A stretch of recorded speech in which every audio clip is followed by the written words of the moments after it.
Sir मैंने देखा है कि पिछले कई सालों के अंदर जिस भी मरीज की यदि हम एक यूएसजी या सोनोग्राफी कराते हैं तो most of patients are having fatty liver.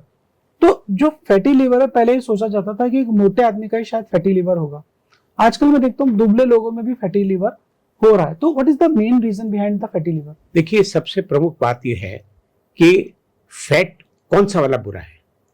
ये जो बाहर चमड़ी के नीचे वाला है वो उतना दुखी नहीं करता जितना कि इंटेस्टाइन्स के चारों तरफ जो फैट है, ठीक है, जैसे विसरल फैट कहते हैं, वो फैट ज्यादा नुकसान करता है।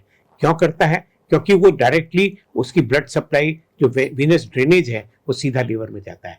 जब कभी ये फैट, ठीक है, जब लीवर में पहुंचता है और वहां पे ग्लूकोनियोजेनेसिस होता है, साथ में नए फैट का सृजन होता है और इसके साथ साथ इंसुलिन रेजिस्टेंस।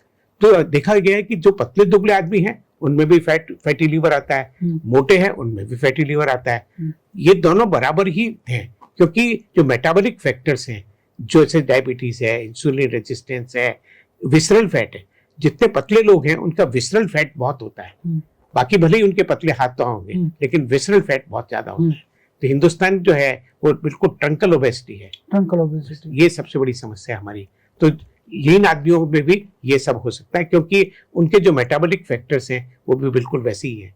उनके भी ट्राइग्लिसराइड्स बहुत हाई हो सकते हैं, उनके भी जो इंटेक है फूड का उसके साथ इंसुलिन रेजिस्टेंस काफी हाई हो सकता है। तो ओबेसिटी ना हो तब भी लीन आदमी को भी लीन फैटी लीवर डिजीज भी हो सकती है। अल्कोहल जो पी रहा है उसका जो फैटी लीवर है और एक जो नॉन अल्कोहलिक फैटी लीवर है, दोनों में मेजर डिफरेंस क्या है? मेजर डिफरेंस तो डिपोजिशन तो वही फैट होता है। हाँ। उसी तरह फैट सेल्स जो अपने लीवर के सेल्स से वो बैलून करते हैं, वही मेलोडी बॉडीज दिखती हैं। हिस्टोलॉजी करीब करीब वैसी ही है जैसी नॉन अल्कोहलिक की है, अल्कोहलिक की है। बट अल्कोहलिक वालों का चूंकि न्यूट्रिशन और भी खराब होता है क्योंकि वो खाते भी बहुत कम है और अच्छा खाना नहीं खाते, तो उनकी समस्याएं बहुत ज्यादा है।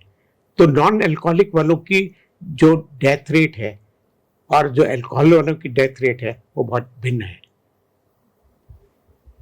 तो मतलब दोनों के अंदर जो फैट है वो सेम है, लेकिन डेथ रेट उसमें ज्यादा है। बिल्कुल। लेकिन यदि आप अच्छा ड्रिंक ले रहे हो और साथ में अच्छा खाना खा रहे हो, न्यूट्रिशन वैल्यू है, तो फिर जो फैट आएगा वो दोनों का सेम रहेगा? सेम ही रहता है।